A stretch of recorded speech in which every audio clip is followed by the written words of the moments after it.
여러분, 이 추수감사주일 예배를 드리기 위해서 하나님 앞에 나오실 때 여러분 어떤 마음으로 나오셨습니까? 올해도 추수감사주일이네. 벌써 추수감사주일이야? 그렇게 매년 반복해서 드리는 추수감사주일 예배입니까? 아니면 진정한 감사로 하나님 앞에 나아가는 예배입니까? 저는 우리 모든 성도님들의 이 추수감사주일 예배가 진정한 감사가 있는 예배가 되시기를 축복합니다. 진정한 감사가 있다는 것은 내가 은혜 받은 사람이라는 뜻입니다. 또한 내가 무슨 은혜를 받았는지도 알고 있다는 뜻이에요. 감사가 없다는 건 본인이 은혜를 받았는지도 모르고 산다는 거예요. 하나님은 우리의 감사를 기쁘시게 받으시는 하나님이십니다. 어린아이가 부모님이나 할아버지 할머니로부터 용돈이나 선물을 받고 나서 감사합니다 라고 할 때 그 말 한마디가 부모님이나 할아버지 할머니를 기분 좋게 합니다. 여러분 그렇지 않습니까? 이 어린아이가 1,000원짜리 한 장 들고 혹은 10,000원짜리 한 장 받고 감사합니다 그 말 한마디가 여러분 부모의 마음, 할아버지 할머니의 마음을 흡족하게 해요. 여러분 우리의 감사의 예배가 하나님이 그렇게 받으십니다. 본문은 3절에 걸쳐서 연거푸 하나님께 감사하라고 사도 바울이 권면을 합니다. 어떻게 보면 이것은 명령입니다. 15절부터 17절 보겠습니다. 너희는 또한 감사하는 자가 되라. 16절에도 감사하는 마음으로 하나님을 찬양하고 17절에도 또 무엇을 하든지 그를 힘입어 하나님 아버지께 감사하라. 여러분 왜 성경은 우리에게 이렇게 하나님께 감사할 것을 명령하고 있을까요? 또한 사도 바울뿐만 아니라 왜 그렇게 믿음의 사람들은 하나님께 감사할 것을 그렇게 말씀하는 걸까요? 그 이유는 사실 성도의 삶에는 감사할 것밖에 없기 때문입니다. 그게 이유예요. 여러분, 여러분의 삶이 감사할 것밖에 없다는 것이 믿어지신가요? 아무도 아멘을 안 하시네요. 동의가 되지 않는 분들도 계실지 모르겠습니다. 무슨 감사할 것밖에 없습니까? 제 삶에 하나님이 가져가 버린 것이 얼마나 많은데요. 내가 원하는 것은 한 번도 하나님 들어주신 적도 없습니다. 내가 하는 일마다 막으셨어요. 도리어 내 건강도 가져가셨고 내 재산도 가져가셨고 내가 쌓아 올렸던 성공도 명예도 인간관계도 하나님 다 가져가셨습니다. 무슨 감사입니까? 여러분의 생각은 어떻습니까? 정말로 저와 여러분의 삶에 감사할 것밖에 없다는 이 말이 믿어지십니까? 여러분에게 믿어지는 은혜가 있기를 축복합니다. 우리가 감사할 것밖에 없는 이유는 십자가 때문입니다. 이사야 53장 5절에서 6절을 보면 그가 찔림은 우리의 허물 때문이요 그가 상함은 우리의 죄악 때문이라. 그가 징계를 받음으로 우리는 평화를 누리고 그가 채찍에 맞음으로 우리는 나음을 받았도다. 우리는 다 양 같아서 그릇 행하여 각기 제 길로 갔거늘 여호와께서 우리 모두의 죄악을 그에게 담당시키셨도다. 아멘. 여러분 십자가는 우리가 감당해야 할 십자가입니다. 그런데 예수님이 대신 지셨습니다. 예수님이 우리 대신 십자가를 지셨다는 것은 죄로 말미암아 우리가 이 땅에서 감당해야 할 모든 저주와 죽음 이후에 우리가 받아야 할 지옥 형벌에서 해방되었다는 말입니다. 제가 교회와 성도님들을 섬기면서 정말로 안타까운 마음이 들 때가 많습니다. 그건 뭐냐 하면 하나님 앞에 예배드리기 위해 나왔지만 하나님을 만나지 못하고 돌아가는 모습을 볼 때, 물론 제가 그 모든 것을 그 마음까지 다 투시해서 본다, 절대 아닙니다. 절대 그런 거 가지고 여러분들 두려워하지 않으셔도 됩니다. 하지만 은혜 받은 사람과 은혜 받지 못한 사람은 여러분 얼굴에서부터 여러분 다른 겁니다. 감사할 것뿐인데도 불평하며 살아가는 모습을 볼 때 여전히 상처에 붙잡혀 누군가를 원망하고 용서하지 못하고 고통 속에서 살아가는 모습을 볼 때, 그렇게 놀라운 십자가의 사랑과 용서를 받았음에도 불구하고 다른 사람을 비판하고 정죄하며 살아가는 모습을 볼 때, 그런데 그런 모습을 볼 때요, 지옥이 어떤 곳임을 안다면, 그리고 내가 그 지옥 형벌에서 해방되었다는 것을 정말로 안다면 절대 안 그럴 텐데 라는 안타까운 생각이 드는 겁니다. 여러분, 지옥이 어떤 곳입니까? 우리 어려서부터 지옥 다 들었어요. 불구덩이. 딱 생각나는 거 먼저부터 여러분들 불구덩이 이거부터 생각이 나죠. 사실 지옥은 우리의 말로 다 표현이 안 되는 곳입니다. 육체, 우리의 정신, 우리의 영혼까지 고통을 당하는 곳입니다. 공포, 두려움, 좌절, 절망, 슬픔, 인생이 겪을 수 있는 모든 고통이 끝이 없는 곳입니다. 그러니까 지옥에는 비명소리만 들립니다. 지옥에는 탄식 소리만 들려요. 지옥은요, 정말로 슬피 우는 소리만 들립니다. 그게 끝이 없어요. 그런데 문제는 뭐죠? 어떠한 자비와 긍휼도 허락이 안 된다는 것입니다. 부자와 거지 나사로가 죽어서 부자는 지옥으로, 나사로는 천국 아브라함의 품에 안겼습니다.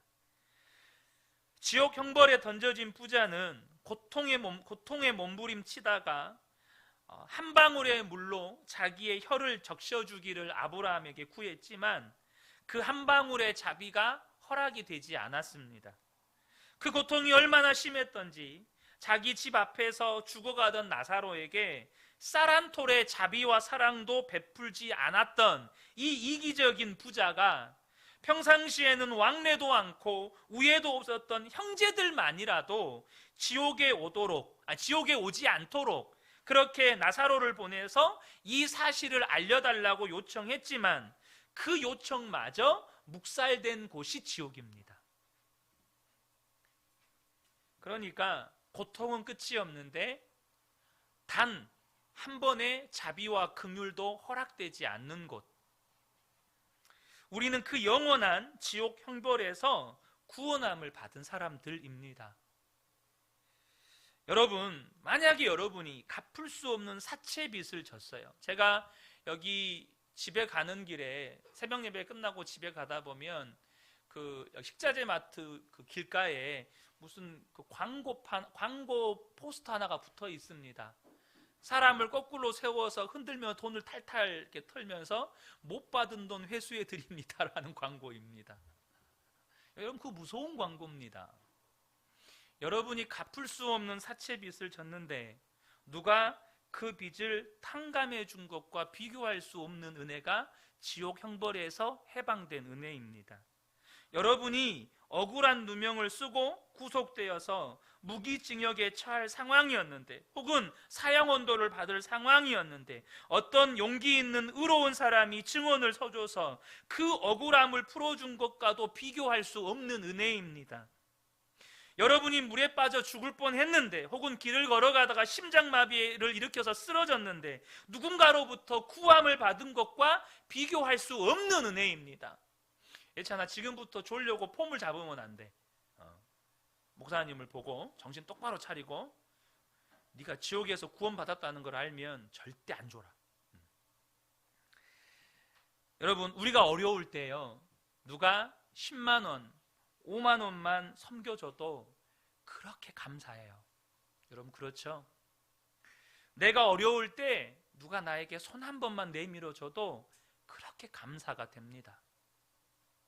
죽을 뻔했는데 누군가의 도움으로 살게 되었다면 평생 그 은혜 잊지 못하고 살 겁니다. 여러분, 그렇지 않겠습니까? 제가 올해 저희 하은이가 2번의 뇌수술을 받으면서 우리 성도님들과 또 수많은 믿음의 사람들로부터 정말로 기도의 후원, 물질의 후원, 사랑의 섬김이 얼마나 감사했는지 모릅니다. 제가 오늘 찬양을 부르면서 울었던 이유 중에 하나도 그것 때문이었습니다. 지금까지 지내온 것, 놀라우신 하나님의 은혜, 당장 올해만 생각해도 하나님께서 저희 가정에 베푸신 은혜가 너무 감사해서 그냥 눈물이 나더라고요. 그래서 그 시기를 보내면서 아내와 했던 대화 중에 꼭 했던 대화 중에 하나가 뭐냐 하면 그 모든 분들께 정말 감사하다, 정말 감사하다 였습니다. 그런데요, 그분들의 사랑과 섬김이 아무것도 아니라는 말이 아닙니다. 감사하지 않다는 말이 아니에요. 근데 하나님이 우리를 지옥 형벌에서 구원해 주신 은혜와는 비교가 안 되는 거예요. 예수님의 그 십자가 사랑으로 말미암아 우리를 지옥 형벌에서 구원해 주신 은혜는 우리가 이 땅에서 경험할 수 있는 어떤 감사의 제목과도 비교가 안 되는 겁니다. 지옥 형벌에서 구원받았는데 너무나도 많은 성도들이 그냥 잊고 살아요. 지옥 형벌에서 벗어나서 천국 백성이 되었고, 그래서 죽고 난 다음에 영원한 하나님 나라에 들어갈 수 있게 된 것만으로도 사실 우리는 감사할 것밖에 없는 사람들입니다. 베드로전서 1장 3절과 4절 보면 우리 주 예수 그리스도의 아버지 하나님을 찬송하리로다. 그의 많으신 긍휼대로 예수 그리스도를 죽은 자 가운데서 부활하게 하심으로 말미암아 우리를 거듭나게 하사 산 소망이 있게 하시며 썩지 않고 더럽지 않고 쇠하지 아니하는 유업을 있게 하시나니 곧 너희를 위하여 하늘에 간직하신 것이라. 하늘에 간직되어져 있는 썩지 않고 더럽지 않고 쇠하지 아니하는 유업, 영원한 하나님 나라가 우리에게 예비되어 있다는 것, 이거 하나만으로도 우리는 사실 감사할 것밖에 없는 사람들입니다. 여러분, 만약에 저와 이제 우리가 언젠가 하나님 앞에 서게 되겠죠. 하나님의 심판대 앞에 우리는 서게 됩니다. 그런데 하나님의 심판대 앞에서 예수를 믿는 저와 여러분에게 하나님은 천국 이렇게 판결을 내리실 거예요. 근데 만약 그때 우리에게 부끄러운 것이 있다면 우리가 이 엄청난 축복을, 이 놀라운 하나님 나라의 영광에 들어갈 축복을 받았는데 내가 이 땅에 살면서 그렇게 감사하지 못하고 산 것이 여러분 정말로 부끄러운 일이 될 겁니다. 내가 이 은혜를 받았는데 그렇게 감사를 못했다니. 여러분, 이거 아셔야 합니다. 감사하지 못한다는 것, 천국 백성이 되었음에도 불구하고 우리의 입술에서 감사가 없다는 건 그건 정말로 부끄러운 일이에요. 십자가가 우리를 지옥 형벌에서만 구원한 것이 아닙니다. 십자가 때문에 감사할 것밖에 없는 또 다른 이유가 있는데, 그것은 우리가 이 땅에서 죄로 말미암아 받아야 할 모든 저주에서 해방되었다는 겁니다. 예찬아, 졸리면 뒤에 가서 서서 들어도 목사님은 너무너무 행복해. 괜찮아. 근데 말씀이 안 들리면 네 영혼이 죽어. 알았지? 예찬아, 정신 차리고. 여러분, 인생이 죄로 말미암아 받아야 할 저주가 뭐라고 생각하십니까? 오늘 세 가지를 나누기를 원하는데요. 그 첫 번째는 뭐냐 하면 인생이 죄 때문에 받는 저주는 죄의 종으로 살아간다는 겁니다. 그것을 성경은 죄의 종노릇했다는 표현을 사용합니다. 그러니까 우리가 예수 믿기 전에는 죄의 종노릇하며 살았어요. 그 말은 우리가 생각하고 말하고 행동하는 모든 것이 우리의 의사와 상관없이 죄만 짓는 일이 되는 것입니다.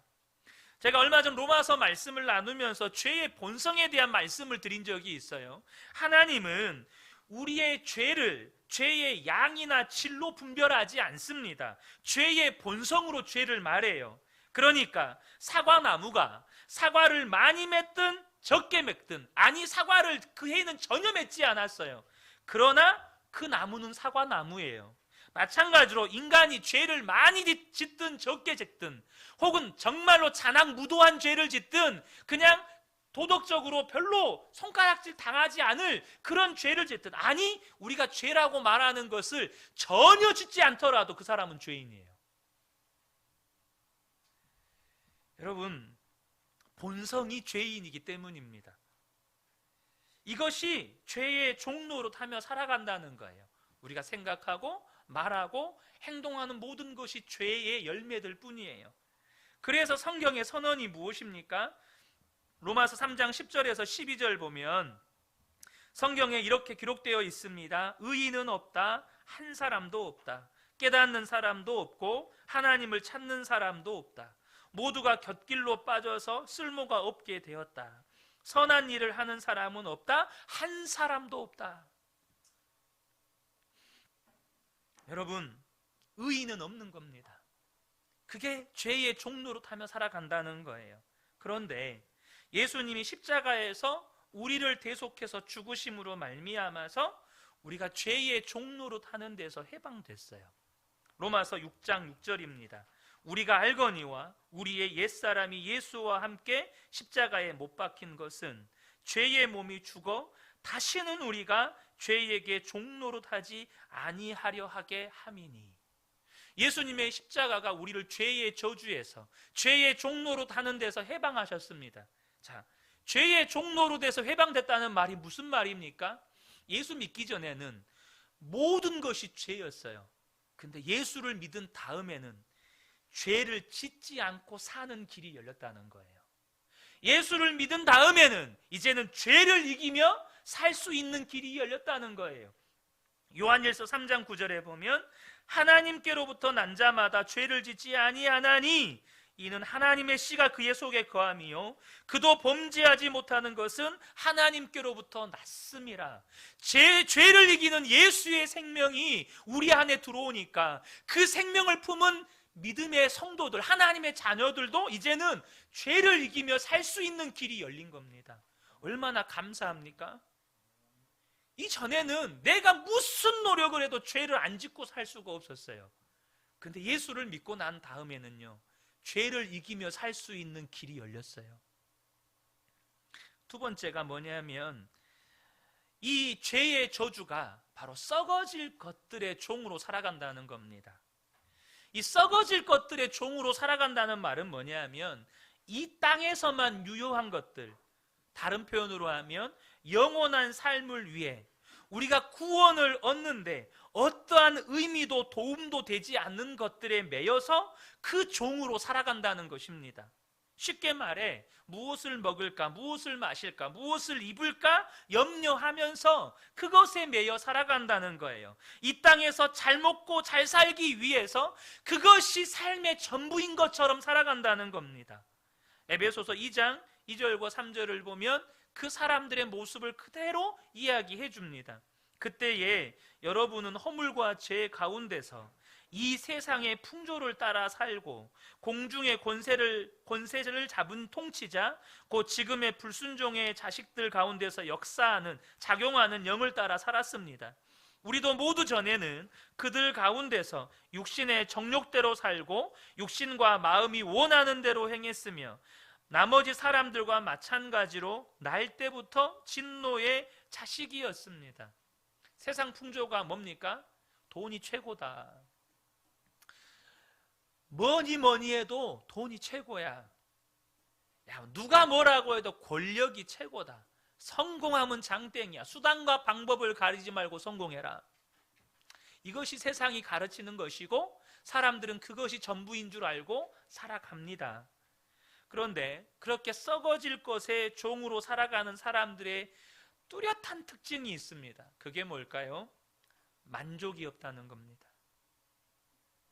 더 많이 가져야 하고 더 높은 곳으로 올라가야 하고 더 성공해야 하고 더 인기를 얻어야 하고, 그래서 이 썩어질 것의 종으로 살아가는 사람들의 마음을 가득 채우는 단어가 있습니다. 그게 뭔지 아십니까? 더. 돈을 더 벌어야 돼. 더 승진해야 돼. 더 성공해야 돼. 더 인기를 얻어야 돼. 더 인정받아야 돼. 이것이 썩어질 것의 종으로 살아가는 사람의 마음을 채우고 있는 생각입니다. 더. 그리고 또 하나의 특징이 있다면 부끄러움이 없다는 겁니다. 소위 말해서 얼굴에 철판을 까는 거예요. 요즘 대한민국 사람들의 최대 관심사 가운데 하나는 다음 대통령 선거일 것입니다. 당장 각 당의 대선 후보가 누가 되느냐도 관심이겠지만 다음 때 대통령이 누가 될 것인가가 초미의 관심사죠. 저도 관심을 가지고 계속해서 뉴스나 이런 것들을 보곤 합니다. 그런데 그 정치 세계를 가만히 들여다보면 썩어질 것들, 그러니까 예수님께서 이 땅에 심판하러 다시 오실 때 다 불타 없어져 버릴 권력욕에 사로잡혀 권력의 종으로 살아가는 사람들의 군상들을 보게 됩니다. 그리고 그 권력에 사로잡힌 사람들에게서 나타나는 뚜렷한 특징, 부끄러움이 없다는 겁니다. 부끄러운 일을 저질러 놓고 아무렇지도 않게 거짓말하고 다른 사람들 모함하고 없는 죄도 만들고 전혀 부끄럽지 않다는 듯이 행동하고 피해를 입힌 사람들에게 사과 한마디 하지 않고. 사울왕이 그랬습니다. 사울왕이 권력의 종이었어요. 그래서 사울왕은 백성과 장로들에게 인정받고 존경받는 왕이 되기를 원했습니다. 하나님께 인정받는 왕이 되는 걸 원치 않았어요. 그래서 하나님의 말씀에 불순종하는 걸 대수롭지 않게 여겼습니다. 백성들 앞에서 사무엘에게 하나님의 말씀에 불순종한 것에 대해서 책망을 들으면서도 전혀 돌이킬 생각이 없었어요. 그는 하나님의 말씀에 불순종한 것이 백성들 앞에서 드러났어요. 사무엘이 백성들 앞에서 공개적으로 책망했거든요. 백성들이 다 알았어요, 불순종했다는 거. 그런데도 안 부끄러웠어요. 하나도 안 부끄러웠어요. 그리고 도리어 사무엘에게 요청합니다. 백성들과 장로들 앞에서 나를 높여주십시오. 여러분, 사람이 어떻게 이렇게 뻔뻔할 수 있죠? 하나님을 섬기는 백성의 왕이 하나님의 말씀에 불순종했다는 것이 만천하에 드러났는데 그것을 돌이키고 회개할 생각은 전혀 없고 오히려 나를 백성들과 장로들 앞에서 좀 높여주십시오. 이걸 요청하는 거예요. 얼마나 부끄러운 일입니까? 그리고 결국 그 썩어질 것들과 함께 망하는 인생을 사는 겁니다. 여러분, 썩어질 것에 종로로 타면 이렇게 되는 거예요. 자, 여러분은 무엇이 부끄러우십니까? 남들보다 돈이 없어서 가난한 게 부끄러우신가요? 남들보다 좋은 직업이 없는 게 부끄러우신가요? 남들보다 좋은 집과 좋은 차가 없는 게 부끄럽습니까?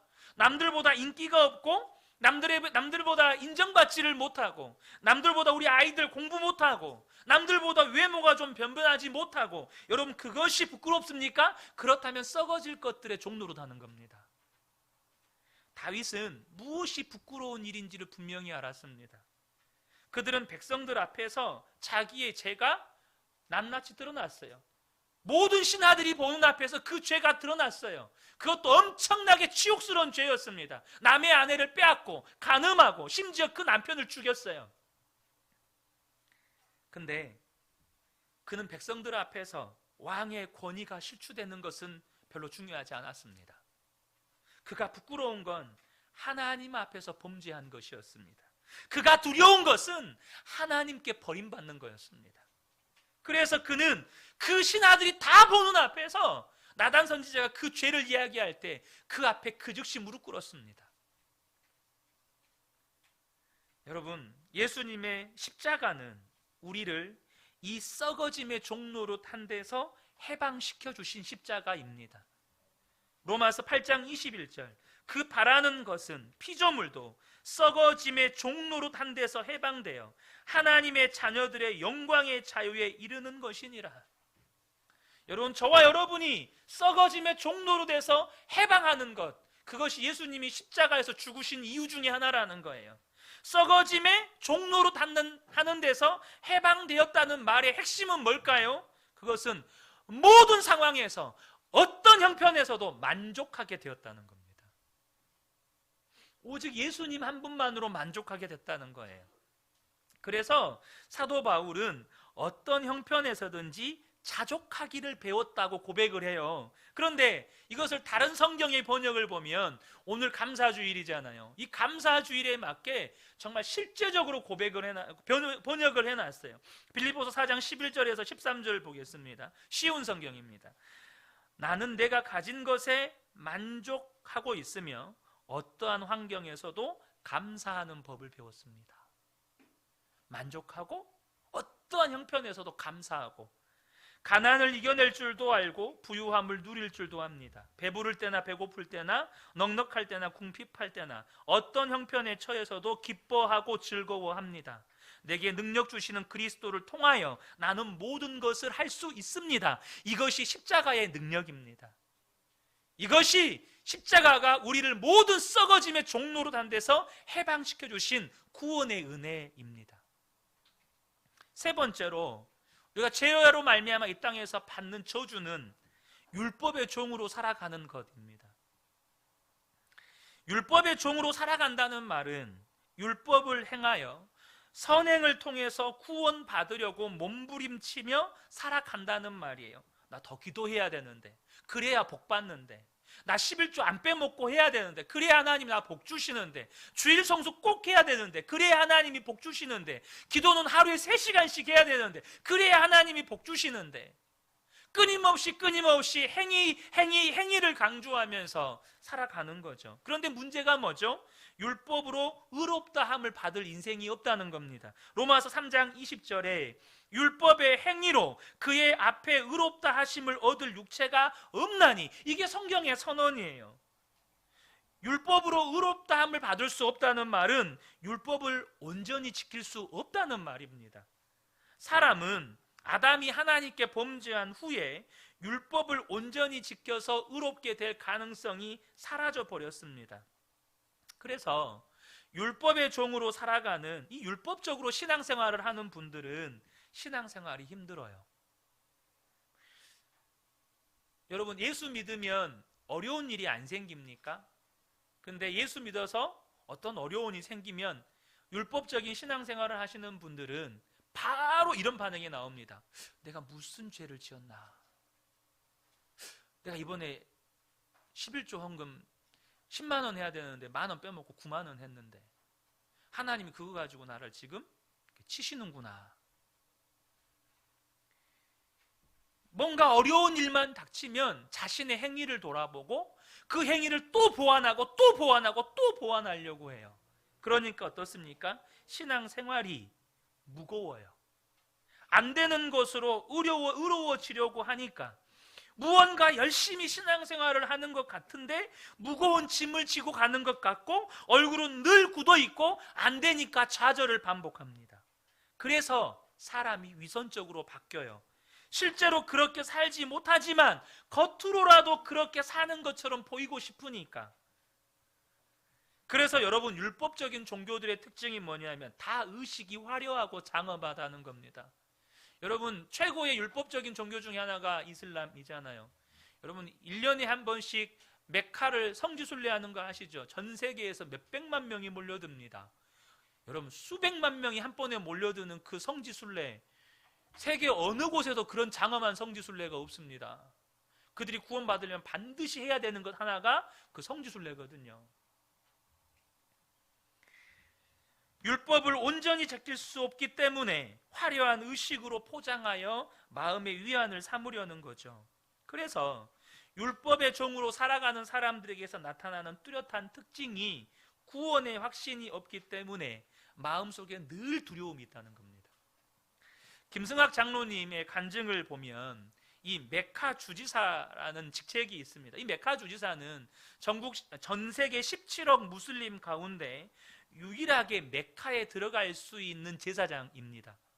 그래서 그 17억 명 중에 유일하게 그 메카를 들어가는 사우디의 왕자죠. 여러분, 중동 지역은 굉장히 더운 나라이기 때문에 이 중동, 그 북아프리카부터 시작해서 이 중동 지역은 다 낮에 잠을 자는 문화가 있으면 낮잠을 취하는 문화가 있어요. 그런데 이 메카 주지사는 불면증에 시달렸습니다. 그 이유가 뭐냐면 귀신에 짓눌려요. 이슬람에서 말하는 율법을 어떻게 보면 가장 잘 지키며 산다고 말할 수 있는 그 사람이 두려움 때문에 잠을 못 잡니다. 두려움 때문에 잠을 못 자요. 여러분, 똑같습니다. 율법의 종으로 살면 예수를 잘 믿는 것 같은데 마음 안에 구원의 확신이 없습니다. 늘 두려워요. 무슨 일만 생기면 두려워요. 내가 하나님 앞에 뭘 잘못했나? 하나님이 날 치시나? 그리고 자기의 의로움을 드러내야 하기 때문에 항상 남을 비판하고 정죄해요. 왜요? 그래야 내 의로움이 드러나니까. 예수님의 십자가는 우리를 그 율법의 종에서 해방시키셨다는 겁니다. 갈라디아 4장 3절에서 5절입니다. 이와 같이 우리도 어렸을 때에 이 세상의 초등학문 아래에 있어서 종노릇하였다니, 세상의 학문이 율법입니다.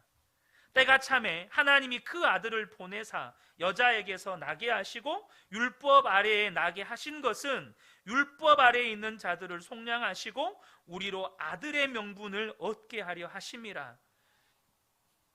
여러분, 노예는요, 아무리 수고하고 애써도 절대 아들 못 됩니다. 노예의 신분이 그래요. 아무리 노력해도 아들 못 돼요. 여러분, 그것이 율법입니다. 그런데 예수님의 십자가는 그 율법의 저주 아래 살아가는 우리를 속량해서 하나님의 아들 삼아 버리셨어요. 우리가 아무리 노력해도 하나님의 아들 못 되는데 예수님의 십자가를 믿으면 누구나 다 하나님의 자녀가 되는 거예요. 여러분, 자녀는 부모에게 무언가 잘못했다고 해서 부모가 호적에서 지워버릴까 봐 두려워하지 않습니다. 여러분, 그러죠? 자녀들이 부모에게 거짓말할 때 있습니다. 부모 말 안 들을 때 있어요. 그러면 야단 맞을 것을 걱정하기는 하지만 내가 오늘부터 이제 집에서 쫓겨나서 고아되겠구나, 이렇게 두려워하지는 않아요. 저는 가끔씩 우리 애들을 보면 부러울 때가 있습니다. 본인들이 뭔가를 잘못했어요. 그래서 제가 야단을 칩니다. 그런데 본인들이 더 큰 소리를 칩니다. 저는 가끔씩 농담으로 하는 말이, 너희들은 진짜 좋겠다, 아빠같이 좋은 아빠 만나서. 저는 어렸을 때 저희 아버지가 집에서 술 드시고 들어오시면 하는 일이 이렇게 빨래방망이 내지는 손에 잡히는 걸로 이렇게 일단은 두들겨 패고 시작을 했기 때문에 집이 지옥이었습니다. 우리 아이들한테 그래요. 너희들은 아빠같이 좋은 아빠 만나서 좋겠다. 여러분, 근데요, 자녀는 그런 겁니다. 자녀는 그런 거예요. 이것이 율법의 종노릇한 데서 해방된 거예요. 내가 잘못해도 사함받는 게 자녀의 특권이에요. 여러분, 내가 죄를 지었어요. 그래도 용서받는 게 자녀의 특권입니다. 결코 자녀의 신분이 지워지지 않는 것이 자녀의 특권이에요.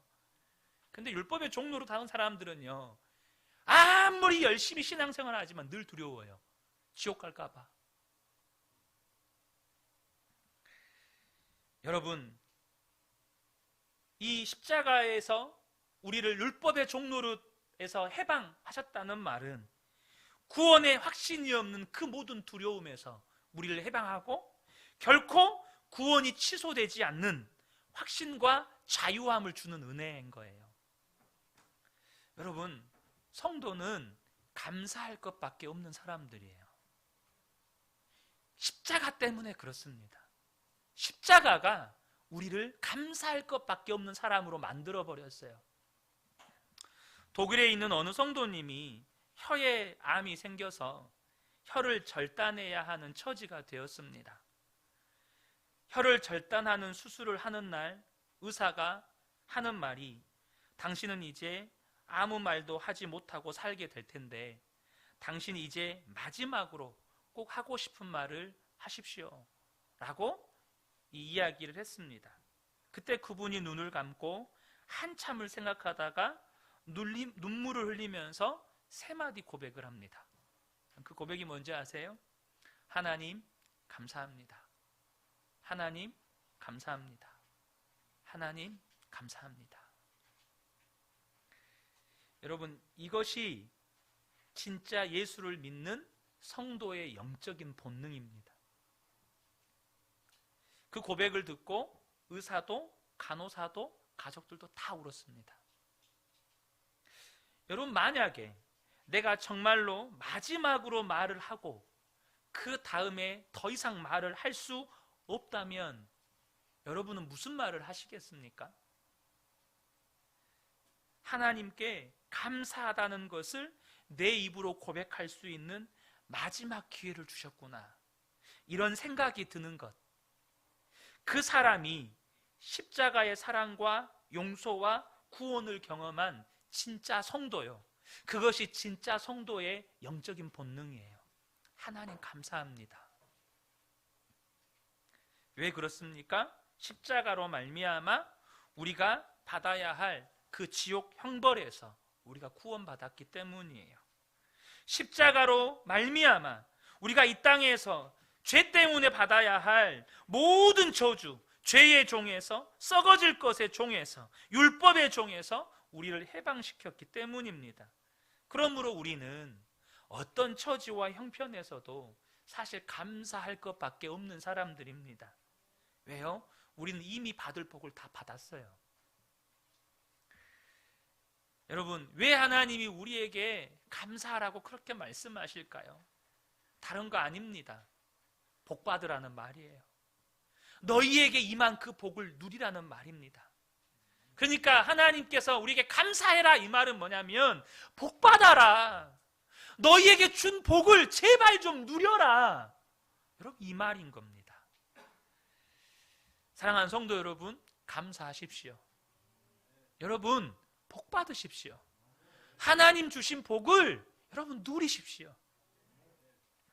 이제 예배 후에 여러분들 각 가정으로 돌아가셔서 함께 식사를 하시고 오늘 교회에서 나누어 드리는 성찬의 떡과 포도주를 각 가정에서 나누시게 될 건데요, 여러분 함께 나누시기 전에 서로가 감사의 제목들을 고백하는 시간들을 가지시면 좋겠습니다. 그리고 각 가정의 가장들께서 다시 한번 가족들을 축복하면서 감사의 기도를 드리신 다음에 여러분들이 그렇게 정말 주님 앞에 감사하는 마음으로 여러분들이 성찬에 참여하시면 좋겠습니다. 이 은혜가 우리 모든 성도님들께 충만하게 임하시기를 우리 주 예수님의 이름으로 축복합니다. 아멘.